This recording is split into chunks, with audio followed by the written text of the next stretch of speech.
विधानसभा से आए हुए हजारों साथियों,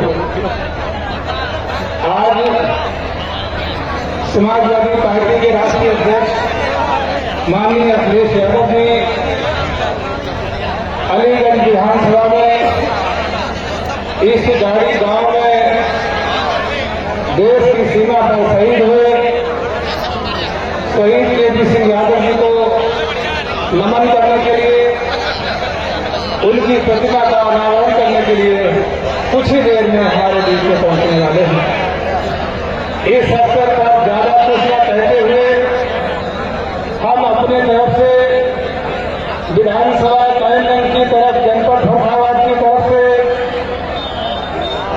अमर शहीद भाई केपी सिंह यादव जी को नमन करते हैं और उनके दुखी शोक संतप्त परिवार को हृदय से संवेदना व्यक्त करते हैं। साथियों, आप सब जानते हैं कि शहीदों का सम्मान जो आज देश में हो रहा है, इसका अगर श्रेय किसी को जाता है, किसी राजनेता को, तो माननीय मुलायम सिंह यादव जी को श्रेय जाता है। इस देश की सीमाओं पर जब हमारे सैनिक शहीद होते थे तो उनके घरों पर केवल टोपी आया करती थी, लेकिन धन्य है माननीय मुलायम सिंह यादव जी, इस देश के जब उन्हें रक्षा मंत्री बनने का मौका मिला तो उन्होंने कानून में परिवर्तन किया कि चाहे वो मिलिट्री के लोग हों, चाहे पैरा मिलिट्री के लोग हों, अगर सीमा पर कहीं भी वो शहीद होते हैं तो पूरे सम्मान के साथ उनका प्रोटोकॉल बनाया, उनके घर पर सेना के लोग जाएंगे और यथोचित सम्मान से उनको नवाजेंगे। आज वो हमारे बीच में नहीं है माननीय मुलायम सिंह यादव जी, जिनके द्वारा समाजवाद का लगाया हुआ वृक्ष आज हजारों की संख्या में नजर आ रहा है। हमारे भाई डॉक्टर नवल किशोर साथी जी, जिनके बारे में तमाम साथियों ने अभी प्रशस्ति का दान किया है, गीत गाए हैं, हमारे मित्र हैं। साथियों, हम इस मौके पर ज्यादा कुछ न कहना चाहते हैं। इस देश में जो हालत मचा रखी है, भारतीय जनता पार्टी ने, वो विदेश में डंका बजाते हैं और पूरे देश को, भारत को डंकी बना करके रख दिया है, डंकी को समझते हैं।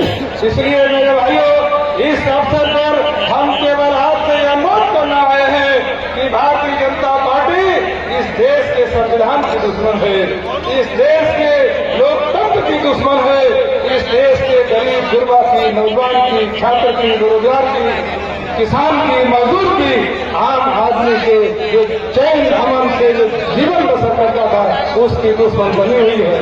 बाबा साहब डॉक्टर अम्बेडकर ने जब इस देश का संविधान लिखा तो उससे पहले इस देश में राजा कोई चुनाव से नहीं होता था।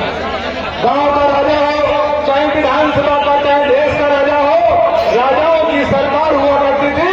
राजा वही व्यक्ति बनता था जो रानी के पेट से पैदा होता था। बाबा साहब डॉक्टर अम्बेडकर ने सोचा इस देश का विशाल समाज, जिसकी आबादी 85 से 90% है, इस समाज की तो कोई रानी नहीं है, इनकी तो बांदियां कही जाती हैं, दासियां कही जाती हैं, गुलामी इनसे कराई जाती है। आखिर इनके पेट से राजा कब पैदा होगा? इसलिए बाबा साहब डॉक्टर अम्बेडकर ने भारतीय संविधान में राजाओं के राज को समाप्त किया, उन्मूलन किया राजतंत्र का और लोकतंत्र की स्थापना की, जमहूरियत की स्थापना की, प्रजातंत्र की स्थापना की और ये सिद्ध कर दिया कि इस देश में जो रानियां अपने पेट से राजाओं को पैदा किया करती थी, अब उन रानियों के पेट की नसबंदी हो गई है। अब रानी के पेट से राजा पैदा नहीं होगा, वोट की ताकत और बैलेट पेटी से, आज इलेक्ट्रॉनिक वोटिंग मशीन से एक रानी के पेट से भी राजा पैदा हो सकता है। ये ताकत बाबा साहब डॉक्टर अम्बेडकर हमको देते गए हैं। उसी की बदौलत इस देश में माननीय मुलायम सिंह यादव जी मुख्यमंत्री बने, माननीय अखिलेश यादव जी मुख्यमंत्री बने, बहन मायावती जी मुख्यमंत्री बनी, माननीय रामनिवास यादव जी मुख्यमंत्री बने। तमाम दलित और पिछड़े अखिलेश समाज के लोग इस देश में फर्स्ट से लेकर के आज तक पहुंचे हैं। इस देश के प्रधानमंत्री बनने की लाइन में खड़े हुए हैं, प्रधानमंत्री रह चुके हैं। इसलिए भारतीय जनता पार्टी इस देश के लोकतंत्र को समाप्त करना चाहती है। जब भारतीय जनता पार्टी इस देश में पन्ने फाड़े जाते हैं।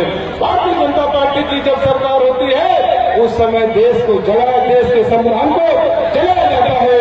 इस देश के प्रधानमंत्री नरेंद्र मोदी का आर्थिक सलाहकार है देवेंद्र सोमेराय, उसने एक आर्टिकल लिखा था कि इस देश का संविधान खराब है क्योंकि देश के दलित और पिछड़ों को ये ताकत देता है, उसको सम्मान देता है, उसको इस देश की मुख्य धारा में शामिल होने का अधिकार देता है। इसलिए संविधान खतरनाक है। ये संविधान जितनी जल्दी हो जाए बदला जाए। और कई कैबिनेट मिनिस्टरों ने सर्वोच्च बयान दिया है कि 2024 का चुनाव इस देश का आखिरी चुनाव होगा। अब इस देश के लोकतंत्र खत्म हो जाएगा। इस देश में कोई एमएलए एमपी का चुनाव नहीं होगा। इस देश में फिर से राजतंत्र आ जाएगा। यही लड़ाई माननीय अखिलेश यादव जी लड़ रहे हैं। सोचो मेरे भाइयों, अगर आज से 74 वर्ष पहले का दौर फिर से आ गया भारतीय जनता पार्टी का, तो फिर सोचो हमारे आपके बच्चों के, हमारे आपके भविष्य के क्या होगा। आज समाजवादी पार्टी एक ऐसी पार्टी है जो सारे देश में संविधान को बचाने के लिए, लोकतंत्र को बचाने के लिए लड़ाई कर रही है। आज हमारे लड़ाई के नए महानायक समाजवादी पार्टी के राष्ट्रीय अध्यक्ष माननीय अखिलेश यादव जी आज हमें दिशा निर्देश यहाँ देने आ रहे हैं। और मैं आपको बताना चाहता हूँ, जब जब इस देश में चुनाव होता है तभी तभी इस देश की सीमा पर तनाव होता है। आज चुनाव आने वाला है, आप देख लेना, बहुत जल्दी खबर आ जाएगी टेलीविजन के माध्यम से, इलेक्ट्रॉनिक मीडिया, प्रिंट मीडिया और सोशल मीडिया के माध्यम से कि सीमा पर इतने जवान शहीद हो गए। मेरे भाइयों, मैं आपको सावधान करना चाहता हूं, जब भारतीय जनता पार्टी की सरकार होती है तब कारगिल का युद्ध होता है। भारतीय जनता पार्टी की जब सरकार होती है तब उरी का हमला होता है। भारतीय जनता पार्टी की जब सरकार होती है तो पठानकोट पर हमला होता है। भारतीय जनता पार्टी की जब देश में सरकार होती है अक्षरधाम मंदिर पर हमला होता है। भारतीय जनता पार्टी की जब सरकार होती है तो पुलवामा अटैक होता है। ये सारी जो अटैक होते हैं ये होते नहीं है, नेचुरल हैपनिंग नहीं है, ये भारतीय जनता पार्टी के द्वारा जानबूझकर कराई जाती है और मेरे जवानों को शहीद किया जाता है चुनावी लाभ लेने के लिए। इसलिए मेरे भाइयों, न हिंदू खतरे में है। जब जब भाजपा आती है तो हिंदू खतरे में हो जाता है। इस देश में अंग्रेज आए, मुगल आए, शक आए, डच आए, हुड़ आए, कुषाण आए, मंगोल आए, कभी इस देश का हिंदू खतरे में नहीं आया। लेकिन जब भाजपा की सरकार आती है हिंदू खतरे में आ जाता है। इस देश का थानेदार हिंदू है, इस देश का एसपी हिंदू है, सीओ हिंदू है, आईजी, डीआईजी, डीजीपी सब हिंदू है। और इस देश में चपरासी से लेकर राष्ट्रपति तक, प्रधानमंत्री तक सब हिंदू हैं। कैसा मूर्ख बना रहे हैं कि हिंदू खतरे में है।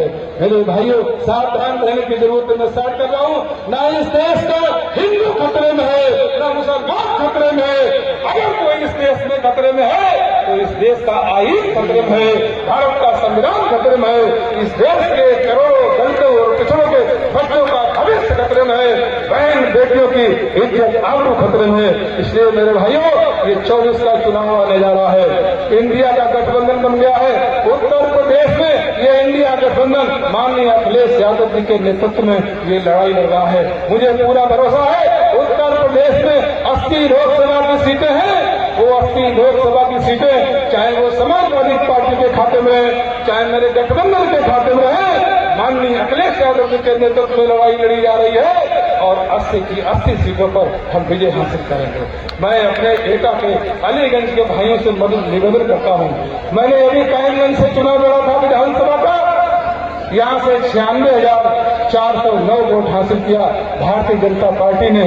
चुनाव के दौरान और गिनती के टाइम पर बेईमानी करके हमको हरा दिया है।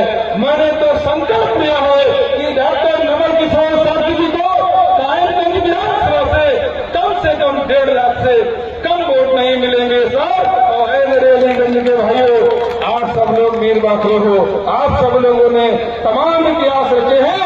आप लोग इससे कम नहीं, इससे और ज्यादा आगे वोट दे करके और भारी बहुमत के साथ में समाजवादी पार्टी के हाथ जिता करके माननीय अखिलेश यादव जी के हाथों को मजबूत करेंगे।